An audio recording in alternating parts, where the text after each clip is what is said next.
대방열림과 함께하는 가장 확실한 영양사 합격의 길.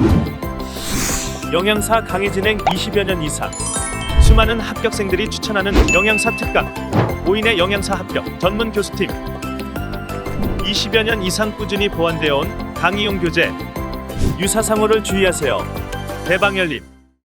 안녕하세요. 자, 조리원리 수업 들어가도록 할게요. 자, 조리원리 같은 경우에는 2교시 쪽에 시험 문제로 들어가게 돼요. 그래서 2교시 부분에서 식품학 및 조리원리 이렇게 들어가거든요. 그래서 식품학 및 조리원리라고 해서 여기에 이제 식품 미생물이 들어가게 되고요.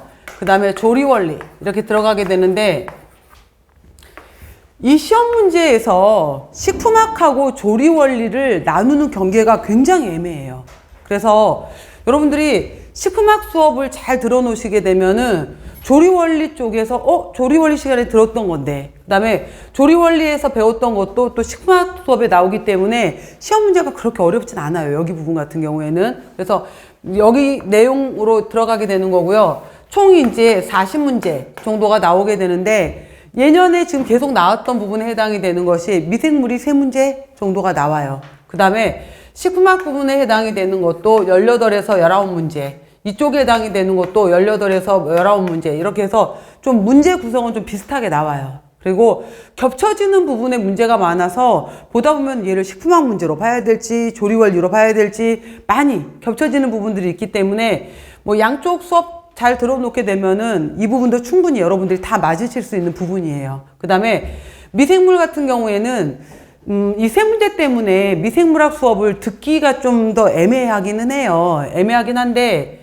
이제 여기 같은 경우에는 특히 발효 부분이라든지 또 이제 부패 부분하고 관련이 되는 시험 문제들이 나오게 되고, 작년 같은 경우에는 제가 이 3문제를 다 맞췄다는 거 아니에요? 그래서 제가 예시 문제를 냈는데 이 3문제가 다 나온 거예요, 그대로. 그래서 이제 냈던 것 중에 하나가 코로나 때문에 분명히 바이러스 문제가 하나 언급이 될 것이다 라고 해서 제가 바이러스 문제를 넣었었고요. 그 다음에 김치 발효 관련된 거랑 해서 또 이제 관련된 뭐 또 장 발효 문제 이렇게 넣었었거든요. 발효 문제로 해서. 근데 그 3문제가 5문제 정도를 제가 이제 그 학원 홍보 문제로 해서 앞에 전단지 나누어줬던 문제로 넣었었는데, 그 5문제 중에 3문제가 다 있었던 거예요. 그래서 이제 운이 좋았던 거죠. 그래서 학생들이 이제 잘 찍었냐, 혹시 미리 사전에 알았던 거 아니냐, 막 이런 얘기가 나오긴 했었는데, 많이 나오는 파트가 있어요. 그래서 그 부분에 대해서도 제가 마지막에 끝날 때 미생물 부분에 대해서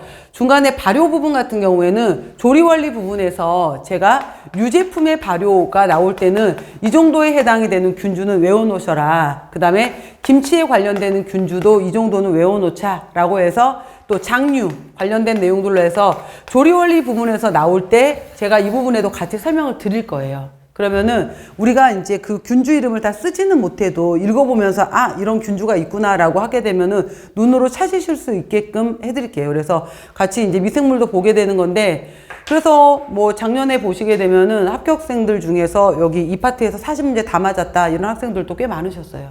그래서 같이 이제 조리원리와 식품학은 굉장히 밀접되어 있으니까 열심히 들으시고, 시험 문제는 그렇게 난이도가 깊지는 않았어요. 최근에 문제들 같은 경우에는. 근데 이제 코로나 지금 이제 거의 끝나가고 이러기 때문에 아마 올해부터는 조금 더 시험 문제가 어려워지지는 않을까 이런 얘기들도 있는데, 결국은 이제 암기거든요. 공부하는 것은 암기이기 때문에 중요 포인트로 해서 공부 같이 해보도록 할게요. 자, 역시 마찬가지로 앞에 차례 부분 한번 봐보세요. 맨 앞에 차례 부분 보시면은, 자, 1장부터 15장까지가 있는데요. 오늘 1장 부분에서는 조리원리의 개요에서 2문제가 시험 문제 기출이 되고요. 그 다음에 2장, 3장, 4장에 해당이 되는 부분이 곡류, 전분, 밀가루, 서류, 당류, 이 부분들이 이제 탄수화물에 해당이 되는 부분들이잖아요. 그래서 곡류, 전분, 밀가루 부분이 3문제. 그 다음에 서류 부분이 1문제. 당류라고 해서 대놓고 최근에 묻지는 않았었어요. 그 다음에 육류 및 가금류, 어패류, 난류, 우유 및 유제품, 두류. 여기 파트가 이제 단백질 파트잖아요. 그래서 육류 및 가금류가 3문제 정도, 어패류 부분이 2문제 정도, 난류 부분도 2문제, 우유 및 유제품 부분도 2문제. 그 다음에 두류 부분이 1문제. 이렇게 나오고요. 유지류 부분이 2문제 정도. 특히 유지류 부분 같은 경우에는 식품학 문제랑 같이 연결돼서 굉장히 잘 물어요. 3패 문제 관련된 걸로 해서 유지의 3패. 채소 및 과일류, 해조 및 버섯류 부분에서는 채소 과일류 부분에서 2문제 정도, 해조류 및 버섯류 부분에서 1문제 정도. 그 다음 젤라틴 한천 쪽에서 1문제. 그 밖에 조미료 향신료는 앞에 문제들과 섞어서 같이 나오기도 해요. 그래서 이 정도가 메인 부분에 해당이 된다라고 보시면 되고, 자, 이런 내용들로 해서 설명을 할 거고요. 식품학하고 조리 원리의 경계가 좀 애매하긴 하지만은, 자, 보면서 이제 여러분들이 공부해야 될 부분들로 설명을 해 드리도록 할게요. 자, 보시면은 먼저 1장 조리 원리의 개요 이렇게 나와 있죠. 보시면 첫 번째 부분에서는 그냥 오늘 첫 번째 시간은 조리에 관련된 전반적인 내용들이 이렇구나 라고 보시면 돼요. 자, 식품과 조리에서는 식품이라는 것은 나와 있는 것처럼 기호성, 영양소를 함유하고 있으면서 화학적인 물질, 그래서 우리가 식품 영양학과로 들어오게 되면은 처음에 화학을 배우잖아요. 탄소, 수소, 산소, 질소 뭐 이런 식으로 해서 여러분들도 탄수화물 배울 때 탄소, 수소, 산소로 구성되어 있다. 그 다음에 단백질 배울 때는 더하기 질소가 포함되어 있다. 이런 거 배우시잖아요. 바로 화학적인 물질로 구성이 되어 있는 거고요. 유해 물질이 들어있지 않은 천연물 또는 가공품으로 인간이 섭취할 수 있는 것이다 라고 했고요. 한 가지 이상의 영양소를 함유하고 있고 유해 물질이 포함되어 있지 않아야 된다 라고 했는데, 식품에서 해당이 되는 거에서 우리가 식품은 약간 이제 식재료의 개념이라면은 이 식재료에 해당이 되는 개념을 우리가 음식을 통해서 바로 먹을 수 있는 이 과정으로 바꿔가는 거잖아요. 이 과정에 해당이 되는 것을 전부 다 조리라고 볼 수가 있는 거예요. 그랬을 때 바로 이제 이 과정에서 이 식품에 가지고 있는 기능에서 1차 기능, 2차 기능, 3차 기능 이렇게 나눌 수가 있는 건데, 우리가 식품을 먹는다라는 것은 이거를 통해서 수분을 섭취해, 탄수화물을 섭취해, 단백질을 섭취해, 필수지방산을 섭취해 등등등에 해당이 되는 영양적 기능을 가지고 있어야 돼요. 그죠? 근데 이제 영양을 채웠을 때 기왕이면 나는 맛있게 먹었으면 좋겠어. 그래서 나는 삶은 것보다는 구운 게 더 맛있더라 라고 해서 2차적인 기능은 기호성 에 해당이 되는 것이 더 맛있었으면 좋겠어요. 근데 요즘은 이제 바로 식품과 의약품의 경계가 애매할 정도로 해서 3차적인 경우는 바로 생리적 기능들을 포함하고 있게 되죠. 그래서 이것을 먹게 되면은 뭐 비만을 예방할 수가 있어. 이걸 섭취하게 되면은 항암 효과가 있어. 이걸 먹게 되면은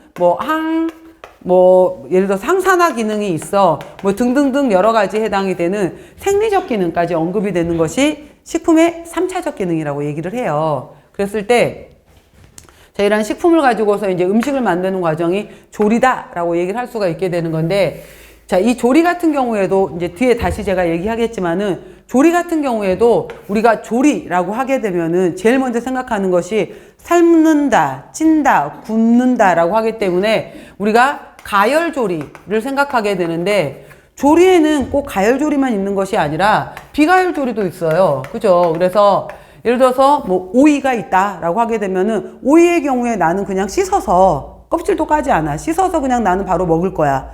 고구마의 경우에도 고구마를 내가 군고구마로, 삶은 고구마로, 튀김 고구마로도 만들 수 있지만은 나는 그냥 고구마 껍질 벗겨서 그냥 스틱으로 해서 씹어 먹을 건데, 그럼 이건 비가열조리에 해당이 되는 거잖아요. 그래서 조리에는 가열조리도 있고 비가열조리도 있다라고 해서, 비가열조리에는 생채, 뭐 샐러드, 그 다음에 날고로 먹는 회 이러한 것들에 해당이 되는 비가열조리도 있고요. 가열조리는 크게 물을 이용하는 습열조리법, 물을 이용하지 않는 건열조리법 이런 식으로 해서 분류를 하기도 해요. 그래서 조리의 이제 다양한 측면들을 얘기를 하기도 합니다. 그래서 식품이 바로 이제 쿠킹 2번으로 가볼게요. 식품에 존재하는 유독하거나 좋지 않은 성분을 제거해서 안전성과 맛을 증진시켜서 섭취하도록 하는 모든 과정, 식품이 음식이 되는 과정을 조리라고 볼 수 있다라고 했어요. 자, 좁은 의미에서는 식품이라고 하는 소재를 먹을 수 있는 상태의 음식물로 만드는 최종 단계의 작업이다라고 했는데 우리가 왜 푸드 스타일리스트, 푸드 코디네이터라고 얘기하잖아요. 그분들의 경우에는 플레이팅부터 시작을 해서 인테리어, 외관까지도 다 해요. 그래서 넓은 의미에서는 식사 계획에서부터 식품의 선택, 조작, 상차림까지 모든 과정은 넓은 의미로 볼 수 있다라고 했고요. 그래서 21세기의 조리라는 것은 결국은 과학이고 예술이다라는 표현을 했는데 그냥 참고로만 봐보세요. 우리가 과학이다, 그 다음에 예술이다 이런 표현을 했는데 조리 과학, 뭐 여러분들이 이제 학부 때 수업을 들으셨었을 때 조리 원리라는 과목으로 수업을 들으셨는지 조리 과학이라는 과목으로 수업을 들으셨는지 모르겠어요. 근데 우리가 과학이다라고 하게 되면은 사이언스라고 얘기를 하잖아요. 이거는 과학의 의미 중에 하나는 뭐가 있냐면은 누가 만들어도 똑같은 것이 재현될 수 있는 이런 식으로 해서 반복이 될 수 있고 재현될 수 있는 것을 우리가 과학이라고 얘기를 하죠. 그래서 요즘의 조리법 같은 경우에는 뭐 손맛이 이런 것이 아니라 표준 레시피를 만들잖아요. 그래서 그 레시피를 보고 만들었었을 때 누가 만들어도 같은 맛이 나올 수 있도록 해주는 그런 과정들. 그래서 과학적인 의미도 반드시 갖고 있어야 돼요. 그래서 이제 과학적으로 우리가 조리를 공부할 때도 예를 들어서 바로 뒷페이지에 나오겠지만은 왜 달걀을 삶은 다음에 내가 이거를 반숙을 만들 거야, 완숙을 만들 거야 라고 했었을 때도 예를 들어서 달걀이 한 가운데 있었을 때 노른자가 정확하게 딱 가운데인가요? 노른자가 딱 정확하게 가운데 있었으면 좋겠어 라고 했었을 때 그래서 까나페 요리를 만들고 싶어 라고 했었을 때 가운데 정확하게 노른자가 있었으면 좋겠다. 치우치지 않고. 그러려면은 조리하는 방법에서 아직 그 끓기 전에 얘를 굴려줘야 되죠. 굴려주게 되면은 얘가 가운데로 한 군데로 해서 이런 식으로 있었을 때 달걀이 이쪽으로만 이렇게 몰려있는 것이 아니라 이렇게 가운데 올 수 있게 하려면 굴려야 된단 말이에요. 굴려서 가운데로 만들어줘요. 더하기. 나는 반숙란을 만들고 싶어 라고 하게 되면은 끓는 물에서 7분에서 8분 정도에서 꺼내주게 되면 반숙란이에요. 근데 나는 완숙란을 만들고 싶어 라고 하게 되면은 12분에서 13분 정도를 끓는 물에서 온도를 재주시면 돼요. 근데 12, 13분이 지나버리게 되면은 이 온도가 지나버리게 되면은 여기 달걀 노른자하고 흰자 사이에 검푸른 색깔이 만들어져 버리게 돼요. 이때 만들어져 버린 색깔은 황화 제1첩에 해당이 되는 건데 이때에 해당이 되는 거. 그래서 이제 우리가 달걀을 삶고 난 다음에 바로 찬물에 담궈줘 라고 얘기를 하잖아요. 찬물에 담근다 라고 하게 되면 왜? 라고 물어보게 되면은 잘 까지니까 그래야지 라고 하게 되는데 물론 여기 난각막이 두 겹이에요. 외 난각막, 내 난각막이 있어서 수축이 되면서 잘 까지는 것도 있어요. 근데 사실은 그거보다 더 중요한 거는 여기에서 만들어졌던 흰자에서 만들어졌던 황화수소가 빨리 냉각을 시켜주게 되면은 만나서 황화 제1첩을 만들면 녹변이 돼 버리잖아요. 이걸 빨리 찬물에 담가주게 되면 황화수소가 밖으로 빠져나가요. 그래서 황화 제1첩을 만들지 않고 흰색, 노란색의 깨끗한 색깔의 바로 완숙란을 만들 수가 있는 거예요. 아, 그런 거구나. 이런 식으로 해서 이제 뭐 알고 있었지만은 그 다음에 시금치 데치고 난 다음에 바로 찬물에 담궈줘. 왜? 라고 하게 되면은 그래야지 색깔이 초록초록하니까 이것도 있지만 비타민 C에 해당이 되는 것은 특히 열에 약해. 열에 약한데 뜨거운 상태로 놔둬버리게 되면 비타민 C가 계속 파괴가 돼. 근데 빨리 찬물에 씻어주게 되면은 온도를 떨어뜨려서 비타민 C를 오랫동안 잘 보존할 수 있어. 영양가를 더 보존하는 거야. 이런 식의 이제 원리들을 배우는 거예요. 그래서 이거를 우리가 바로 조리 과학이라고 한다라는 거예요. 과학적인 거. 자, 이러한 것들에 대해서 배울 거예요. 그래서 식품으로 갖추어야 될 조건에 5가지가 들어가 있어요. 첫 번째, 영양적인 면 그랬죠. 탄단지, 비타민, 무기질 등의 모대 영양소 배합이 잘 돼 있고 당연히 소화 흡수가 쉬워야 되겠죠. 그래서 영양 목적을 충분히 달성할 수 있어야 된다라는 내용이 있고요. 그 다음에 기호적인 면, 아무리 맛이 좋아도 이게 도저히 먹고 싶지 않아 라고 하게 되면은 나중에 여러분들 이제 그 영양학 우리 배우시게 되면은 필수 아미노산 이런 걸 배우게 되거든요. 그래서 제가 예전에 이제 그 시제품으로 나온 필수 아미노산, 그러니까 이제 그 유산균 제제처럼 이거를 봉지에 이렇게 한 봉다리로 이렇게 만들어 놓은 게 있었어요. 그래서 이거를 이제 그 판매를 할 건데 한번 먹어봐라. 필수 아미노산이다. 그래서 필수 아미노산에 해당이 되는 8가지를 다 넣어 놓은 거래요. 그래서 여기 안에 이제 필수 아미노산의 종류에 해당이 되는 것들을 다 넣어 놨었는데 딱 그거를 그래서 이건 운동선수들이 특히 이걸 먹게 되면은 뭐 이제 근육도 튼튼해지고 면역력도 좋아지고 막 이랬어요. 그래서 이쪽 사람들 타겟으로 해서 얘를 이제 판매를 할 거다. 약은 아니고 이제 기능성 식품식으로 그랬었는데 딱 털어서 먹는 순간 안 되겠다 이거 이 생각이 들었던 게 너무 쓴 거예요. 그래서 필수 아미노산 종류는 탄소사슬의 길이가 길어져요. 아미노산 종류 중에서 분자 구조가 길어지게 되는데 분자 구조가 길어진 것들은 쓰거든요. 일단 쓰면 사람들이 안 먹어. 그죠? 일단은 몸에 좋다라고 해도 맛이 있어야지 먹을 거 아니야. 그래서 바로 기호적인 것에 해당이 되는 것은 일명 우리가 관능평가라고 하게 되는 건데 관능평가에 해당이 되는 것은 새로운 제품이 나왔을 때, 뭐 신상품이 나왔을 때 차별화되어 있는지 이럴 때 관능평가를 하잖아요. 그래서 눈으로 먼저 시각적으로 봐서 색깔, 모양 이런 것들을 보면서 괜찮네. 그 다음에 코로 냄새를 맡아봐요. 그래서 냄새에서도 크게 뭐 이질감이라든지 이상한 것이 느껴지지 않아. 그 다음에 입으로 먹었을 때 미각에 있어서의 맛 이런 것들, 그 다음에 입 안에서의 촉감 이런 것들이 같이 느껴져요.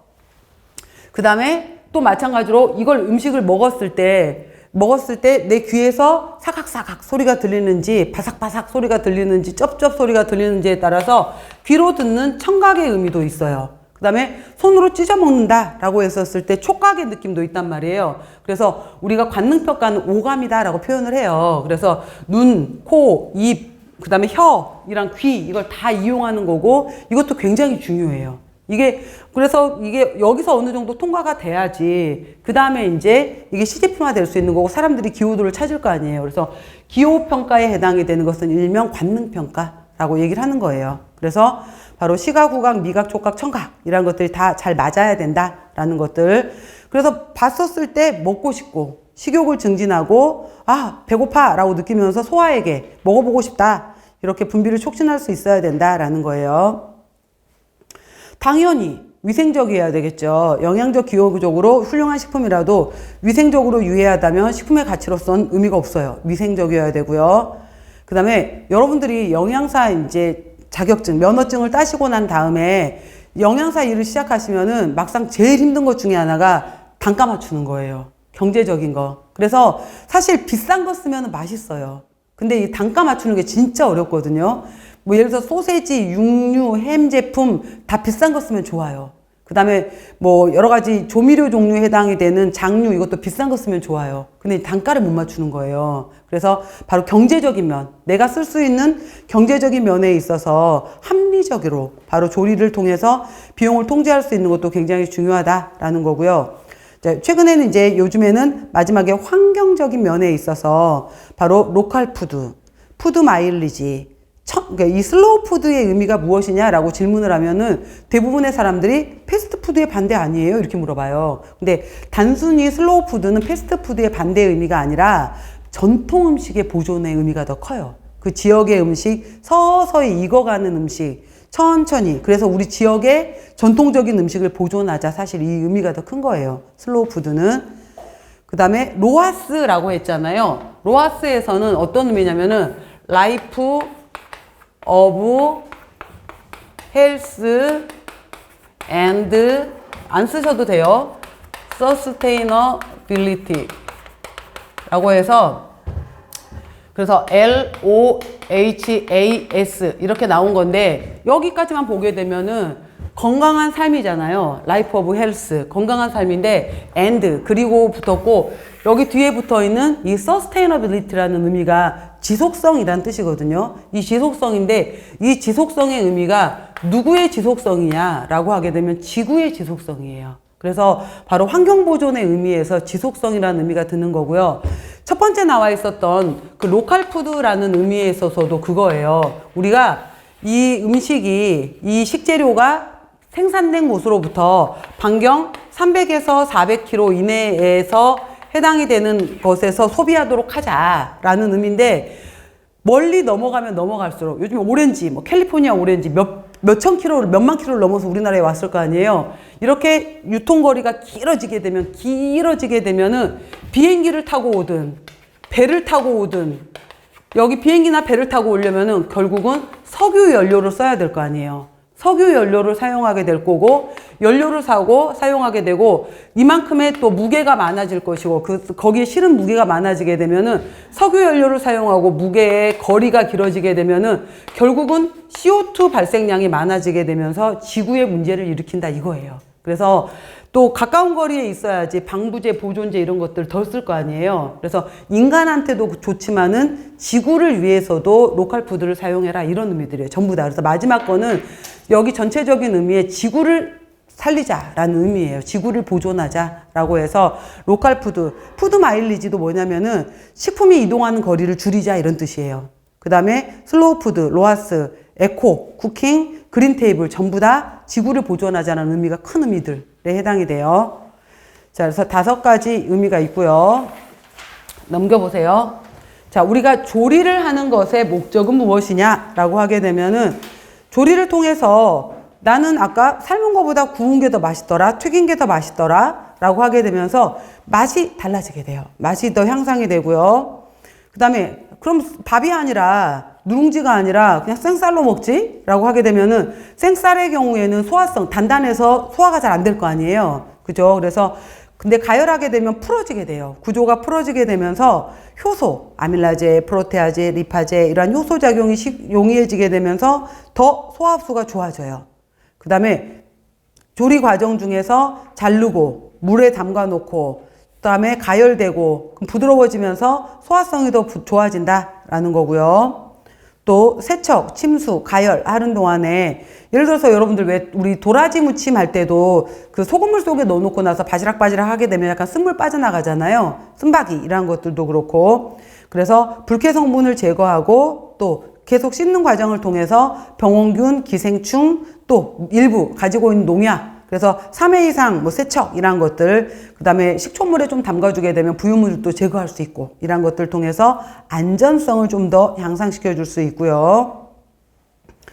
또 여러 가지 조화를 이루어서 이 음식에 파가 들어갔을 때 마늘이 들어갔을 때 허브가 들어갔었을 때 더 음식의 맛이 더 좋아지더라 라고 해서 여러 가지 관능적인 품질을 향상시킬 수도 있고요.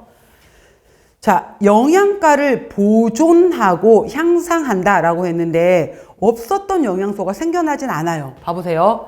식품이 음식으로 되는 과정에서는 결국은 시간이라는 것이 지나갈 거고요.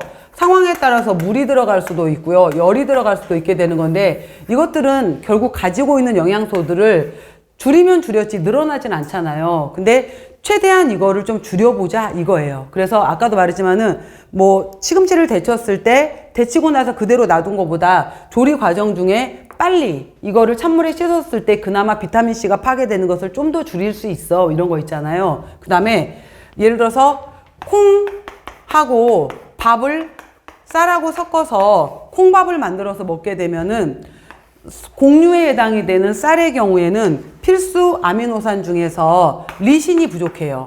리신이 부족하고 콩은 웬만한 필수 아미노산을 다 가지고 있는데 콩의 경우에는 약간 부족한 것이 하망 아미노산에 해당이 되는 메치오닌이 부족해요. 근데 콩하고 밥을 섞어 먹었더니 밥이 메티오닌을 채워주고 콩이 리신을 채워주니까 콩밥이 되면은 모든 필수 아미노산을 다 가질 수 있어 이렇게 되는 거예요. 그래서 조금 부족한 것들을 내가 좀 더 채워서 다 만들어준다 이러한 것들을 영양가를 보존한다 이렇게 얘기를 하는 거예요. 가지고 있는 영양가를 보존하고 좀 더 향상시킬 수 있다라는 거고요. 그 다음에 뭐 건조시켜서 저장한다든지 하는 과정 등을 통해서 저장성 또 뭐 여러 가지 다양한 모양으로 잘라낸다든지 하면서 다양성 그래서 조리의 목적에서는 맛도 향상시키고 소화성도 향상이 되고 안전성도 향상이 되고 외관 및 풍미가 전진이 되고 영양가도 보존되고 향상된다 이런 내용들이 있어요. 자, 여기까지는 일반적인 내용이었어요. 그냥 쭉 읽고 넘어가시면 되고요. 자, 이제 지금부터가 본격적인 조리의 내용이에요. 그리고 여러분들 이제 조리의 기초 과학 이렇게 들어갔잖아요. 그래서 여기 첫 번째 시간에 제가 얘기하는 게 물부터 들어가요. 물. 그래서 식품화학 수업 배우셨죠? 식품화학 수업 들어가셨으면은 첫 번째 들어갔던 파트가 수분이잖아요. 마찬가지로 물부터 들어가요. 그래서 조리에서도 아까 제가 물도 들어가고 열도 들어간다라고 했잖아요. 그래서 오늘 기본 시간에 들어가는 것이 바로 물과 열이에요. 물과 열에 대해서 마찬가지로 배우게 돼요. 그래서 식품 속의 물의 경우에는 익스트랙션, 용매로 녹아 나오는 현상도 있다라고 했고요. 자, 삼투압의 현상에 대해서도 배워요. 그래서 삼투압의 경우에는 가장 대표적인 것이 이거죠. 삼투압의 경우에는 우리가 바로 이제 배추 절이기, 배추김치 등의 이제 김치를 담글 때 이용하는 건데, 김치 잎이 있어요. 김치 잎이 있게 되면은 이거 자체도 여러 가지 영양소를 갖고 있기 때문에 1% 정도의 농도가 해당이 된다라고 하게 되면은 밖에 소금을 뿌려놨어요. 소금에 뿌려놓은 것이 10%다라고 하게 되면은 여기는 1%에 해당이 되는 여기는 저농도가 되고 바깥쪽에 해당이 되는 10%는 고농도가 돼요. 그러면은 우리가 배추에다가 소금을 뿌려놓게 되면은 배추에 있는 물이 바깥쪽으로 빠져나가잖아요. 그래서 삼투는 여러분 이렇게 그러니까 배추로 그냥 생각하세요. 쉽게. 배추에 있는 물이 밖으로 빠지는 거잖아요. 저에서 고로 물이 빠지는구나. 저에서 고로 물이 빠지는 것을 삼투압이라고 한다. 저에서 고로 물이 빠져요. 그래서 바로 이런 농도에 따라서 삼투압. 그래서 농도가 다른 두 액체가 있었을 때 낮은 쪽의 것이 높은 쪽으로 물이 빠져나가는 현상을 바로 우리가 삼투압이라고 한다라는 거고요. 자, 이거를 이용해서 소금을 이용해서 물을 빼버리는 현상을 염장법, 설탕을 이용해서 물을 빼버리는 방법을 당장법이라고 얘기를 해요. 그래서 이제 이거를 여러분들 식품학 시간에 배우셨겠지만은 식품에서 중요한 것은 AW예요. 수분 활성도. 그래서 이거는 당장 이 식품 속에 수분이 몇 %가 들어있냐가 중요한 게 아니라 이 식품 속에 수분 활성도가 얼마가 되느냐가 중요한 거예요. 근데 이 수분 활성도가 0.7 아래로만 떨어져도 미생물이 증식하기가 어려워요. 그래서 바로 이 AW는 약 자유수의 개념. 우리가 결합수하고 자유수가 있었을 때 수분 활성도, 워터 액티비티는 자유수의 개념에 해당이 되는데 0.7 아래로만 떨어뜨려 버려도 미생물이 증식이 잘 못해요. 그래서 바로 소금하고 결합을 하게 해서 결합수를 만들어서 나머지 거 자유수를 줄여버리는 거, 설탕하고 결합하게 해서 자유수를 줄여버리는 거예요.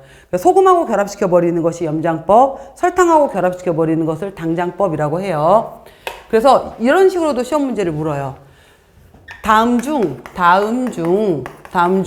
저장 원리가 다른 것은 이렇게 물어봐요. 저장 원리가 다른 것은 그러면은 1번 건조, 2번 동결, 3번 염장, 4번 초절임, 5번 당장법. 이렇게 해서 만약에 5개가 있었다.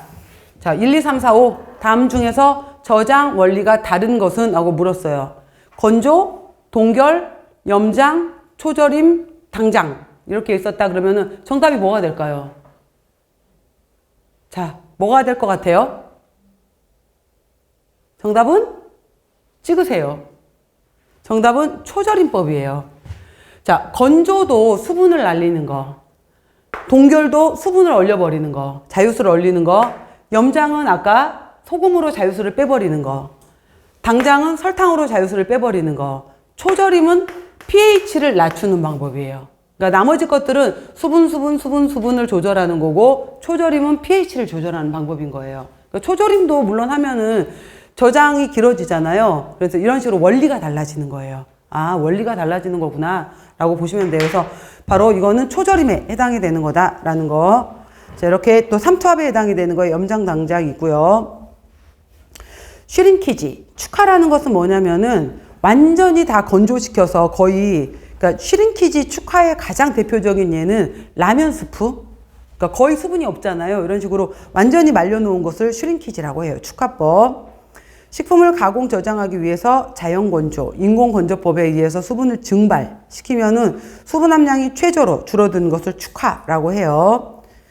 그 다음에 스웰링, 팽윤에 해당이 되는 거는 건조된 것을 물에 불리면 다시 불어요. 그래서 무한팽유는 어느 정도 불어나다가 형태가 사라져 버리는 거. 그 대표적인 예가 혹시 젤라틴 가루 써보신 적 있어요? 젤라틴도 판상 젤라틴이 있고 가루 젤라틴이 있어요. 근데 젤라틴을 미지근한 따뜻한 물에다가 녹이면은 어느 순간 형태가 사라져 버려요. 그거는 이제 형태가 안 보이는 것은 무한팽윤이라고 볼 수 있는 거고요. 미역 같은 경우에는, 다시마 같은 경우에는 6, 7배 정도까지 불어요. 그러다가 한없이 늘어나진 않아요. 콩도 한 2, 3배 정도까지는 부풀 수 있지만은 그 다음 더 늘어나진 않아요. 이런 식으로 해서 어느 정도 팽윤이 되면은 더 이상 부풀지 않는 것을 유한팽윤이라고 해요. 그래서 팽윤 늘어나는 거. 물을 이용한 거에 액체가 기체로 변화할 때 사용되는 열을 기화열. 또 고체가 액체로 변화될 때 사용되는 열을 융해열. 자, 고체가 액체로 바뀔 때 융해라고 해요. 융해. 그다음 물의 종류 중에서는 연수가 있고 경수가 있어요. 연수는 말 그대로 부드럽다라는 뜻이고요. 경수는 뻣뻣한 물. 그래서 과거에 그 지하수 같은 옛날에 시골 이런 데 지하수 같은 경우에 머리 감으면은 같은 샴푸로 감았는데도 머리카락이 뻣뻣해요. 그 이유가 바로 칼슘, 마그네슘 이런 것들을 가지고 있는 물들을 경수라고 해요. 이거를 제거한 물을 연수라고 해요. 부드러울 연수. 근데 경수에 해당이 되는 물은 단백질과 결합해서 단단하게 변성시킬 수 있다라고 했는데 실제로 저는 이거 봤잖아요. 이게 뭐냐면은 그 우리나라에서 그 칼슘으로 만들어져 있는 동굴이 종유석, 종주석 동굴이잖아요. 그래서 여러분 고수동굴 가보셨죠? 그 충북 제천 쪽에 고수동굴, 단양 쪽에 고수동굴, 그 다음에 삼척 쪽에 가면은 그 환성굴 있잖아요. 그런 동굴들 가게 되면은 그 위에서부터 떨어져서 막 그 기둥 만들어져 있고 이렇잖아요. 그게 칼슘이거든요. 칼슘으로 만들어져 있는 건데 그 삼척 쪽에 이제 저희 이모님이 계셔서 지금은 이제 아파트로 계셨는데 예전에 제가 대학 때 살았을 때 주택에 사셨어요. 근데 펌프가 있었어요. 그래서 그 마당에 펌프가 있어서 이제 펌프에서 물을 퍼놔서 빨간 대야에다 이렇게 모아놔요. 대야에 모아놓게 되면은 아래 바닥에 하얗게 깔려요. 그게 다 칼슘이에요. 그래서 바로 이제 지하수 자체에 칼슘이 많았던 거예요. 그 칼슘들이 바로 이제 흐르면서 그게 종유석, 종주석을 만들었던 동굴들이거든요. 그래서 그때 이제 그거에 아무리 그 칼슘이 걸러져 있어도 그 위에 그 걸러져 있는 맑은 물로 이제 커피를 끓여 마시잖아요. 맛이 틀려져요.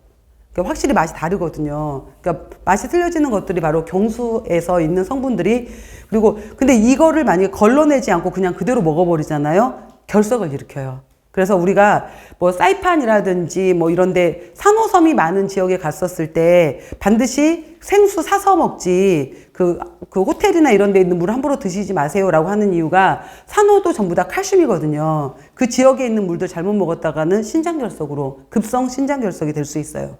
그러니까 이런 것들이 경수예요. 경수에 해당이 되는 것들. 자, 그냥 참고로 쭉 보셨고요. 식품 속의 물은 결합수가 있고 유리수가 있어요. 그래서 우리가 쌀 같은 경우에도 14%, 15% 정도의 수분을 갖고 있는데 쌀 밑에 봐보세요. 해당 식품에서의 쌀, 밀가루 속의 수분의 경우에는 우리가 쌀을 손으로 꽉 쥔다고 해서 물 빠져나오지 않잖아요. 이런 식으로 완전히 쌀 속의 성분하고 결합되어 있는 물을 바운드, 결합되어 있는 물이다 라고 해요. 자, 이러한 물들은 용매, 뭔가를 녹이는 용매로 작용할 수가 없어요.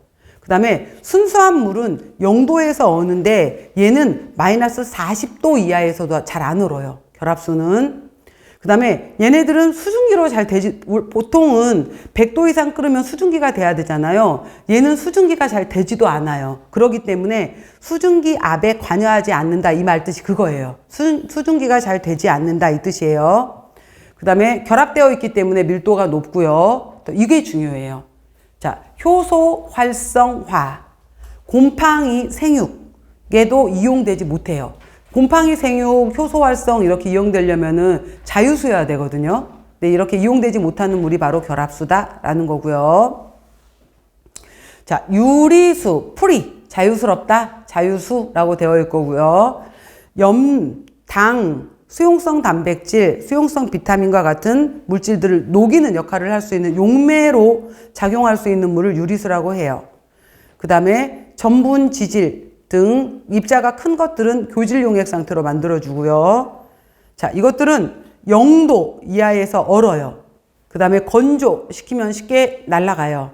그리고 제일 중요한 거 바로 미생물이 이용할 수 있는 물을 우리가 자유수라고 한다. 그래서 두부 같은 경우에 우리가 꽉 육원전 이런 거 동그랑땡 만들 때 꽉 짜면은 두부는 물이 분리가 되잖아요. 분리가 되는 물을 바로 우리가 자유수라고 한다라는 거예요. 자유수. 자, 물과 용액에서 어떤 물질이 다른 물질 속에 용해돼서 균질 상태를 형성한 것 이렇게 했는데, 자, 지금 설명한 것은 이제 조금 기억을 해 놓으세요. 이건 시험 문제 나옵니다. 그래서 우리가 이렇게 이제 있어요. 입자가 있었을 때 10의 마이너스 7승, 10의 마이너스 5승 있게 되는 건데, 자, 이게 9승으로 갈까요? 9승, 7승으로 가게 되면은, 자, 우리가 10의 마이너스 6승에 해당이 되는 것을, 10의 마이너스 6승 미터에 해당이 되는 것을 마이크로미터라고 읽어요. 마이크로미터라고 있고요. 그 다음에 10의 마이너스 9승 미터에 해당이 되는 것을 나노메타라고 읽어요. 그래서 10의 마이너스 6승은 마이크로미터, 10의 마이너스 9승은 나노메타. 그래서 우리가 뭐 나노메타 단위다라고 하게 되면 굉장히 뭐 머리카락 굵기보다 더 얇은 뭐 굉장히 얇은 이런 나노메타 단위로 얘기를 하게 되는데, 10의 마이너스 9승에 해당이 되는 거기 때문에 9승에 해당이 되는 1 나노메타 이하의 작은 입자를 가지고 있어요. 이러한 것들은 완전히 용매 속에 용질이 완전히 녹아있는 상태로 녹아있을 수 있어요. 그래서 이런 식으로 입자가 작아서 완전히 녹아있는 것들을 우리가 진용액이다, 진짜 용액이다 라고 얘기를 해요. 그래서 예를 들어서 이런 식이에요. 똑같이 생긴 투명 컵 3개를 갖다 놓고 나서 여기에 물 이렇게 3개를 갖다 놓고 나서 이 3개 중에서 소금물 찾아봐, 설탕물 찾아봐, 맹물 찾아봐 라고 했었을 때 찾을 수가 없어요. 과포화 용액으로 해서 아래에 뭐 깔려있지 않는 이상. 그죠? 그래서 찾을 수 없어서 완벽하게 녹아있는 거, 입자가 작아서 완벽하게 녹아있는 것을 우리가 진용액이라고 한다라는 거예요. 그리고 10의 마이너스 9승하고 10의 마이너스 7승 사이에 들어가 있는 것은 얘네들보다 조금 입자가 더 커요. 그래서 이거는 1에서 100 나노메타 사이에 해당이 되는 것들은 입자가 커서 얘네들은 완전히 녹을 수가 없어요. 그래서 분산을 시켜주는 매체, 분산매 속에 분산 질의 형태로 얘네들은 떠 있어요. 분산매 속에 분산질의 형태로 떠 있는 형태, 이것들에 해당이 되는 것을 우리가 콜로이드라고 해요. 콜로이드, 교질용액이라고 해요. 교질용액이라고 하는 거고요. 가장 대표적인 예가 바로 우유예요. 우유 뿌옇잖아요. 우유 뿌옇게 되어 있는 이러한 것들의 분산매 분산질인데, 사실 흰우유 같은 경우에 우리가 여러분들도 습관적으로 드실 때 흔들어서 드시지 않아요? 우유, 두유? 근데 전혀 흔들 일이 사실 없는 건데 흔들고 있단 말이에요. 왠지 가라앉아 있을 것 같아서. 근데 전혀 가라앉아 있는 게 아니거든요. 사실은 이것들이 분산매 분산질로 완전히 떠 있는 거고요. 이 콜로이드 용액 같은 경우에는 얘네들이 입자가 아까 1 나노메타보다 크기 때문에 입자가 커요. 근데 가라앉아 있지 않고 서로 밀어내는 운동을 하고 있어요. 서로 밀어내는 이 운동을 브라운 운동이라고 해요. 그래서 브라운 운동을 통해서 서로 밀어내는 운동을 하고 있기 때문에 얘네들은 가라앉아 있지 않아요. 입자는 크지만. 그래서 이것들이 바로 교질용액의 특징이에요. 교질용액의 특징이고요. 자, 100 나노메타보다 큰 거 해당이 되는, 이거 아니죠. 100 나노메타보다 입자가 큰 것들, 이 큰 것들의 경우에는 가장 대표적인 예가 뭐냐면 미숫가루 생각해 보세요. 물하고 미숫가루하고 막 섞었어, 먹으려고. 섞었는데 내가 흔들었던 순간에는 섞여 있잖아요. 근데 잠깐 놔두고 난 다음에 갔다 왔더니 아래쪽에 미숫가루하고 위에 물하고 분리가 돼 버렸죠. 된장국 입자가 크잖아요. 떠났어. 근데 바로 안 먹고 나서 좀 놔뒀더니 아래쪽에 된장 부분하고 위쪽에 국물하고 분리가 돼 버렸어. 그 다음에 냉수 속에다가 전분가루 타놨어. 전분 타놨는데, 감자가루 이런 거 타놨는데 흔들었었을 땐 뿌옇게 됐는데 시간 지났더니 분리가 돼 버렸어. 이런 식으로 입자가 큰 것들은 분리가 돼 버려요. 이런 것들은 바로 이제 여러 가지 중력의 운동을 받게 되면서 뿌옇게 되어 있는 이러한 것들에 해당이 되는 것들을 우리가 현탁액 혹은 부유액이라고 해요. 뿌옇게 되어 있다라고 하는 것들을 현탁액, 부유액으로 해서 바로 이제 진용액이 있고 교질용액이 있고 현탁액이 있어요. 이렇게 세 가지가 분류가 돼요.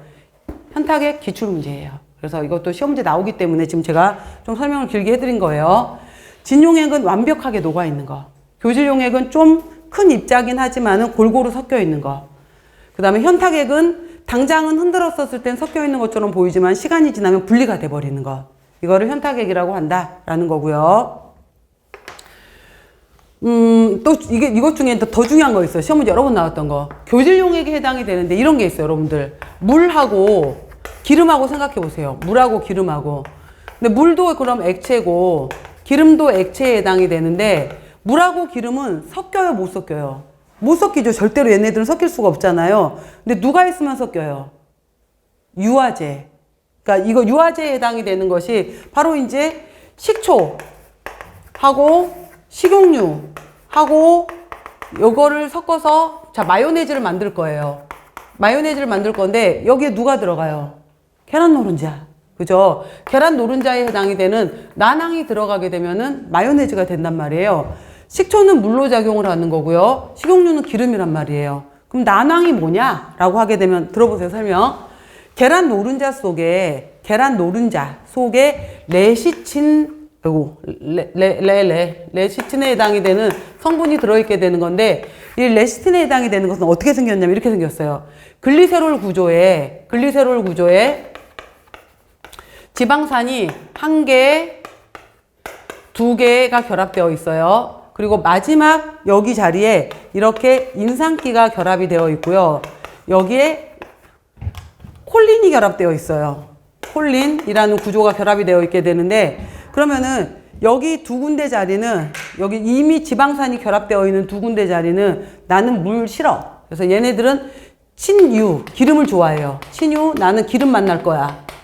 그 다음에 여기 인산기가 있는 자리하고 콜린이 있는 자리는 나는 물 만날 거야. 그래서 이 레시틴의 경우에는 기름을 만나는 자리도 있고 물을 만나는 자리도 있는 거예요. 그래서 양쪽을 다 잡아줄 수 있는 것을 물도 만나고 기름도 만나는 것을 바로 우리가 유화제라고 하는 거예요. 그래서 이거를 그림으로 표현할 땐 이렇게 표현을 해요. 이렇게 표현을 해서 이 동그라미 부분에 해당이 되는 것은 물이 좋은 부분, 뾰족한 부분에 해당이 되는 것은 기름이 좋은 부분 이렇게 표현을 해요. 그래서 물기름이 있게 되면은 이걸 같이 만나게 해주는 레시틴과 같은 유화제가 있게 되면은 물기름을 잡아줄 수가 있어요. 그래서 이러한 형태로 잡아주게 되는데 바로 이제 이런 식이에요. 물하고 기름이 만날 건데 나는 바깥쪽에다가 물에 해당이 되는 것을 잡을 거고 안쪽으로 기름을 만나게 할 거야. 이런 식의 이렇게 되는 형태가 있을 수 있고요. 하나는 나는 바깥쪽에 기름을 잡을 거고 안쪽으로 물을 잡아줄 거야. 이럴 수 있어요. 그러면은 얘는 바깥쪽이 기름, 안쪽이 아이고 반대로 했네. 바깥쪽이 동그라미에 해당이 되는 것이 물에 해당이 되는 거고 안쪽에 기름을 잡았죠. 얘는 바깥쪽이 기름을 잡았고 안에다가 물을 잡아서 자 이런 식의 두 가지 형태가 있을 수 있어요. 유화제 상태가. 유화액 상태가 물 중에 기름이 떠 있는 형태, 기름 중에 물이 있는 형태가 있게 되는데 이거를 바로 우리가 물 중에 기름이 있다. 기름 중에 물이 있다. 라고 해서 이거를 영어로는 oil in water 그래서 이거를 수중 유적형이라고 얘기를 하고요. 얘는 물이 기름 속에 있다 라고 해서 유중 수적형이라고 얘기를 해요. 이거 중요해요. 그래서 대부분 이제 봐봐요, 여러분들. 물 중에 기름이 들어간 거잖아요. 예를 들어서 우유 생각해봐, 우유. 우유는 87%의 물과 3 내지 4%의 유지방이 있어요. 근데 우리가 우유를 봤었을 때, 지방 떠있네 라고 본 적 없잖아요. 잘 섞여 있는 거예요, 유화액 상태로. 잘 섞여 있게 되는 건데, 그래서 바로 수중 유적형 형태로 있는 거에 우유도 들어가고, 아이스크림도 들어가고, 마요네즈도 들어가고, 그 다음에 샐러드 드레싱도 들어가고, 웬만한 물기름이 섞여 있는 것들은 전부 다 수중 유적형이에요. 수중 유적형 형태로 들어있는 거고요.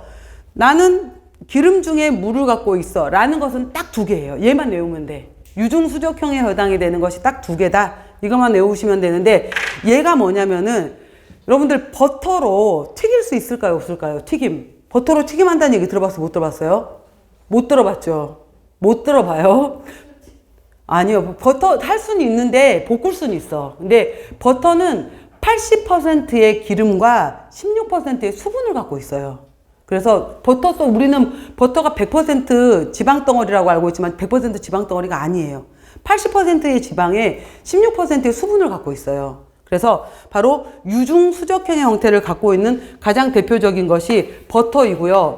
근데 우유 중에서 진짜 버터를 이용하려면 단가가 비싸서 못 써요. 너무 비싸서. 그래서 이 버터를 대용품으로 만든 것이 바로 마가린이에요. 그래서 버터와 마가린만 유중 수적형이고요. 나머지는 전부 다 수중 유적형이에요. 그래서 이거 잘 물어봐요. 시험 문제로. 그래서 다시 얘기해요. 버터와 마가린은 100% 지방이 아니야. 80%의 지방과 16% 정도의 수분을 갖고 있는 거예요. 그래서 자, 유화제 형태까지 제가 설명을 드렸어요. 자, 이거 정리해 볼게요. 맨 위에 물과 용액에서 자, 진용액부터 볼게요. 트루 솔루션. 자, 1나노메타 이하, 입자가 작아요. 얘네들은 굉장히 작은 분자 운동을 하고 있고요. 설탕물, 소금물, 수육, 비타민물, 무기질물처럼 굉장히 작은 입자들이 완전히 녹아있는 것을 진용액이라고 해요. 그 다음에 교질용액은 1에서 100나노메타하고 입자가 커. 근데 서로 밀어내는 운동을 하고 있어요. 브라운 운동을 하고 있어요. 브라운 운동을. 자, 써놓으세요. 옆에다가. 우유. 대표적인 예가 우유, 두유, 곰국. 우유, 두유, 곰국 다 잘 섞여 있어요. 곰국도 마찬가지예요. 우유, 두유, 곰국. 이러한 것들은 다 교질용액이에요. 식품에 함유되어 있는 여러 성분 중에서 물의 분산 상태로 존재하는 것이다. 이게 교질용액이고요. 자, 이 박스는 좀 이따 설명할게요. 넘겨보세요.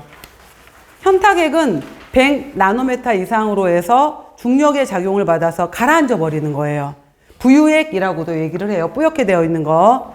현탁액에 분산되어 입자는 매우 커서요. 수분에 용해되지 않아요. 쉽게 가라앉아서 바로 이제 분산될 수가 없어요. 이걸 현탁액이라고 해요. 그래서 대표적인 예가 냉수에다가 전분이나 밀가루를 풀어놓은 상태를 뿌옇게 되어 있는 상태 현탁액. 시간이 지나면 분리가 돼버리는 것을 현탁액이라고 한다라고 했어요. 자, 에멀전, 유화액이에요. 유화액의 의미는 액체가 섞였는데 이 액체가 완벽하게 섞일 수 없는 것이 유화액이에요. 근데 이거를 섞이게 누가 도와줬느냐? 유화제가 도와준 거예요. 자, 유화액은 분산되어 있는 거에 따라서 교질용액, 현탁액에 속할 수도 있다. 근데 두 가지가 섞일 수 없는 액체라는 점에서 따로 분류했다라고 했고요. 하나의 액체가 서로 섞이지 않는 다른 액체 내에 콜로이드상으로 분산되어 있는 상태다라고 해서 수중 유적형 오일인 워터죠. 그러니까 물 속에 기름이 있는 거예요. 마요네즈, 샐러드 드레싱 또 써놓으세요. 우유, 아이스크림이라는 것들도 예로 들어간다고. 우유에도 87%의 물과 3 내지 4%의 지방이 들어있어요. 우유, 아이스크림에도 지방 들어있어요. 유지방. 그 다음에 유중 수적형, 기름 중에 물이 들어가 있는 형태의 가장 대표적인 예가 딱 두 개만 외우세요. 버터와 그 대용품인 마가린, 이렇게만 외우세요. 버터와 마가린, 이렇게만 봅니다. 자, 앞 페이지로 가볼게요. 다시 보시면은 콜로이드 용액의 안정성에서 토마토 스프를 만들 때 그냥 나중에 이제 우리가 이게 우유하고 배우게 되는데 그냥 참고로 그냥 오늘은 아, 저런 내용이 있었구나 라고만 들으셔도 돼요. 근데 토마토 습을 만드는데 균일한 습을 만들어야 되는데 그냥 우유하고 산도가 강한 토마토하고 동시에 들어가 버리잖아요. 그러면은 치즈처럼 덩어리가 져버릴 수 있어요. 치즈처럼 토마토의 산 때문에 우유의 카제인이 바로 이제 덩어리가 져버릴 수가 있게 되는 건데 코티즈 치즈처럼 덩어리가 져버릴 수 있어요. 근데 이거는 일부러 치즈를 만들고자 하는 것이 아니라 난 스프를 만들고자 했잖아요. 그러니까 스프를 만들고자 할 땐 덩어리가 지면 안 돼요. 그래서 그럴 땐 어떻게 해야 되냐 이 말이에요. 덩어리를 만들고자 하는 게 아닐 때는 이때는 바로 화이트 소스, 그러니까 룰을 만들어서 우유하고 섞어서 화이트 소스를 만들어요. 그 다음에 나중에 이제 카제인이 나중에 토마토가 들어가게 되면은 그때는 서로 합쳐지는 것을 막을 수 있다 이 말이에요. 동시에 들어가지 말고 화이트 소스를 먼저 만든 다음에 토마토가 나중에 들어가라 이 뜻이에요. 아이스크림도 부드러웠으면 좋겠어요. 이럴 때 바로 젤라틴을 저어서 거품이란 젤라틴을 저어서 넣어주게 되면은 바로 카제인 덩어리가 만들어지는 것을 억제를 해서 좀 더 부드러운 제품이 되기도 하고요. 그 다음에 지금 여러분들 그 카레 같은 경우에 카레 그 가루 같은 경우에 지금 카레 가루 같은 경우에는 뜨거운 물에다가 부어도 얘네들이 덩어리 안 지잖아요. 근데 옛날 카레 가루들 같은 경우에는 뜨거운 물에다 부으게 되면은 멍울멍울 덩어리가 져 버렸잖아요. 입자들이 안 풀어지고 그거예요. 그래서 소스를 만들 때 물 전분, 그러니까 바로 그냥 뜨거운 상태에다가 가루 전분을 넣지 말고 물 전분을 만들어서 부어줘라 이 얘기예요. 그래서 그냥 뜨거운 상태에다 부어버리게 되면은 바깥쪽만 호화가 돼서 덩어리가 지게 되는데, 따라서 전분을 찬물에 풀어서 물 전분을 만들어서 넣어주게 되면은 이렇게 덩어리 지지 않고 균일한 질감을 갖게 된다, 이런 내용들이에요. 이건 참고로 그냥 보시면 되는 내용들이다 라고 보면 되고요. 자, 이렇게 해서 일단은 제가 물과 용액에서 진용액, 교질용액, 현탁액, 유화액 설명드렸고요. 졸과겔은 중요한 내용이라서 잠깐 쉬고 설명드리도록 할게요.